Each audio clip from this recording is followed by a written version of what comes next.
ফের জল ছাড়লো ডিভিসি।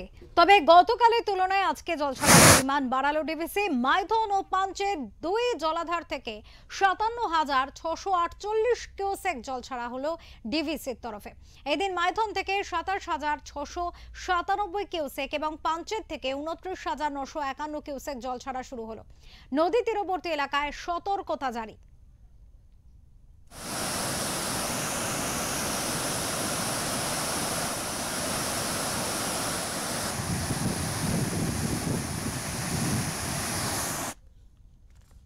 এই মুহূর্তে আমাদের সাথে রয়েছেন আমাদের প্রতিনিধি জয়ন্ত সাহা। জয়ন্তের সাথে কথা বলবো, জানার চেষ্টা করবো। জয়ন্ত, একসাথে এত পরিমাণ জল ছাড়লো এবং সেক্ষেত্রে ডিভিসি এবং মাইথনের থেকে এই ধরনের পাঞ্চেতের থেকে এই ধরনের জল এত পরিমাণ ছাড়লো, সেক্ষেত্রে নদী তীরবর্তী এলাকার মানুষের এই মুহূর্তে কি অবস্থা?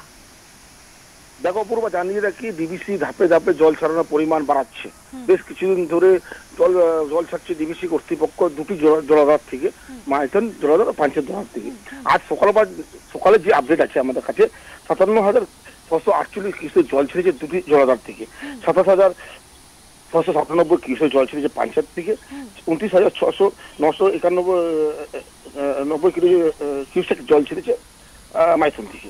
তো আমরা জানতে পারছি, সূত্রের খবর জানতে পারছি ডিভিসি কর্তৃপক্ষ থেকে যে কমলা সতর্কবার্তা জারি করেছে ডিভিসি কর্তৃপক্ষ, যে দামোদর নিচেবর্তী যে সকল এলাকাগুলো আছেন, দামোদর যেখানে এখান থেকে দামোদর যখন বয়ে যাচ্ছে দুর্গাপুর ব্যারেজে যখন জলটা ছাড়ার পর, দুর্গাপুর ব্যারেজ যখন জলটা ছাড়ছে তখন জল ছাড়ার পর পূর্ব বর্ধমান সহ হুগলি বিস্তীর্ণ এলাকাতে প্লাবিত হওয়ার সম্ভাবনা থেকে যায় বা সেই চিত্র উঠে এসেছে, প্লাবিত হয়েছে। কিন্তু জল ছাড়ার পরিমাণ ধাপে ধাপে ডিভিসি কর্তৃপক্ষ ছাড়াচ্ছে। আগের তুলনামূলকভাবে অনেকটা জল ছাড়া পরিমাণ বাড়িয়েছে ডিভিসি কর্তৃপক্ষ। ঝাড়খণ্ড এবং বাংলা এলাকাতে বৃষ্টির পরিমাণ বৃদ্ধি পেলেই ডিভিসি কিন্তু জল ছাড়তে বাধ্য হবে, এমনটা আমরা জানতে পারছি। যেহেতু ঝাড়খণ্ডের উপরে 3টি ড্যাম আছে, আপার ড্যাম থেকে জল যখন ছাড়বে তখন এই জলগুলো এসে মাইথন ও পাঞ্চেত ড্যামে এসে জড়ো হয়, তখন জল ছাড়তে বাধ্য হয় ডিভিসি কর্তৃপক্ষ। অপরূপা, জয়ন্ত, সেক্ষেত্রে যে কমলা সতর্কতা জারি করেছে প্রশাসন, ঠিক আছে, কিন্তু প্রশাসনের তরফ থেকে সাধারণ মানুষের জন্য কি ব্যবস্থা নেওয়া হচ্ছে? দেখো ডিভিসি কর্তৃপক্ষ থেকে যেটা আমরা জানতে পেরেছি, সূত্রের খবর যেটা বলা চলে, যে ওরা কমলা সতর্ক জারি করার জন্য অলরেডি ডিভিসি চিঠি করে, রাজ্য সরকার চিঠি করে দেয়, জেলা ভিত্তিক ডিএম বা জেলা প্রশাসনকে চিঠি করে দেয় যে জল ছাড়া পরিমাণটা বাড়ছে বা জল ছাড়া চলছে।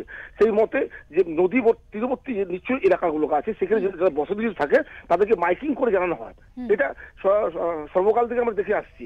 কিন্তু এখন যেই পরিমাণ জল ছেড়েছে, ডিভিসি কর্তৃপক্ষ বললো যে এই 57,000 কিউসেক জল ছাড়া যে দুটো জলাধার থেকে ধাপে ধাপে জল, মানে এক ধাপে নয়, ধীরে ধীরে ধাপে ধাপে জল ছাড়া হচ্ছে, মানে হারে ছাড়া হয়, এটা বলা চলে, কিউসেক হারে জল ছাড়া হয়। সেই জলটা ছাড়ার পর জলটা জড়ো হবে, জলটা ছাড়ার দামোদর নদী যখন বয়ে যাবে নিচেবর্তী এলাকাতে সতর্কতা বার্তা জারি করা হয়েছে।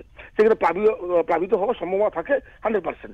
কিন্তু ডিভিসি সূত্রের খবর, ডিভিসি বারবার জানিয়েছেন যে এই পরিমাণ জলে ব্যাপক কোনো ক্ষতি হবে এলাকা, এমনটা হবে না। কারণ ওরা বারবার জানিয়েছে যে ক্ষতির সম্ভাবনা নেই এই পরিমাণ জলে ছাড়াতে। যদি ঝাড়খণ্ড উপকূলে বৃষ্টির পরিমাণ বাড়ে তাহলে ডিভিসি কর্তৃপক্ষ জল ছাড়ার পরিমাণ বাড়াবে, এমনটা আমরা জানতে পারছি।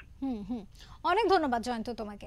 আমাদের সাথে ছিলেন আমাদের প্রতিনিধি জয়ন্ত শাহ। তিনি যেমনটা জানালেন, দর্শকদের আরো একবার দেখাবো সেই দৃশ্য। এই যে ছবিটি আপনারা এই মুহূর্তে দেখতে পাচ্ছেন, যে ভিডিওটি দেখানো হচ্ছে ওঙ্কার বাংলার পর্দায় এই মুহূর্তে, মাইথন এবং পাঞ্চেত এই দুই জলাধার থেকে কিন্তু ডিভিসি জল ছেড়েছে এবং সেই জল ছাড়ার পরিমাণে বলা হয়েছে যে কমলার সতর্কতা কিন্তু ইতিমধ্যে জারি করে দেওয়া হয়েছে। নদী তীরবর্তী এলাকায় সেখানকার মানুষদের সতর্ক করা হয়েছে।